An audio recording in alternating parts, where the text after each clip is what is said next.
कल मैंने आपको इस्म की किस्में बनावट के लिहाज से बताई थी। आज मैं आपको इस्म की किस्में मानी के लिहाज से बताऊंगी। मानी के लिहाज से इस्म की दो किस्में हैं, इस्म नकरा, इस्म मारफा। इस्म नकरा वो इस्म जो किसी आम शख्स, जगह या चीज़ का नाम हो। मसलन कुर्सी, कलम, दवात, किताब, चारपाई, घर, स्कूल, बेशुमार चीज़ें जो हमारे इर्द गिर्द हैं, आम चीज़ें हैं। बेशुमार चीज़ें घर में, घर से बाहर, जिधर जाएं, जो भी चीज़ें हैं वो आम चीज़ें हैं, उनको हम इस्म नकरा कहते हैं। दूसरी किस्म इस्म मारफा है। वो इस्म है जो किसी ख़ास शख्स, जगह या चीज़ का नाम हो। मसलन कायदे आज़म, फ़ातिमा जिन्ना, कुरान पाक, नवाए वक्त, अखबार है जैसे जंग अखबार, कराची, लाहौर, इस्लामाबाद, दरियाए रावी, तरबेला डैम। इसके अलावा भी बेशुमार चीज़ें हैं इस्म मारफा में, जैसे केटू पहाड़ है, जैसे माउंट एवरेस्ट है, जैसे कोहे हिमालय है।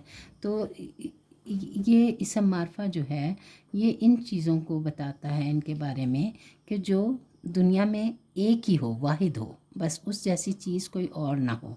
जैसे कायदे आज़म हैं, पूरी दुनिया में बेशुमार अफराद हैं, लेकिन हम किसी और को कायदे आज़म नहीं कहते, हम सिर्फ मोहम्मद अली जिन्ना को कायदे आज़म कहते हैं। इसी तरह फ़ातिमा जिन्ना है, वो उनको हम फ़ातिमा जिन्ना एक हमारी मशहूर यानी कि रहनुमा तहरीक आज़ादी की रूह रवां थी। तो फ़ातिमा जिन्ना भी इस्म मारफा में आएंगी। कुरान पाक है, कुरान पाक जैसी कोई और किताब इस दुनिया में नहीं, कायनात में नहीं है। नवाए वक्त अखबार है, तो उस जैसे अखबार तो बेशुमार हैं, लेकिन नवाए वक्त एक ही अखबार का नाम है, तो वो इस्म मारफा हो गया। इसी तरह जंग अखबार है, तो वो भी इस्म मारफा हो गया कि उस जैसा कोई और अखबार, बेशक और नामों से हैं, लेकिन जंग अखबार कोई और नहीं हो सकता, बस एक ही है। इसी तरह कराची शहर है, तो कराची शहर पूरे पाकिस्तान में एक ही है। लाहौर है तो एक ही है। इस्लामाबाद है तो पूरे पाकिस्तान में एक इस्लामाबाद है। दरियाए रावी है तो एक ही, इस नाम का एक ही दरिया है, दरियाए रावी।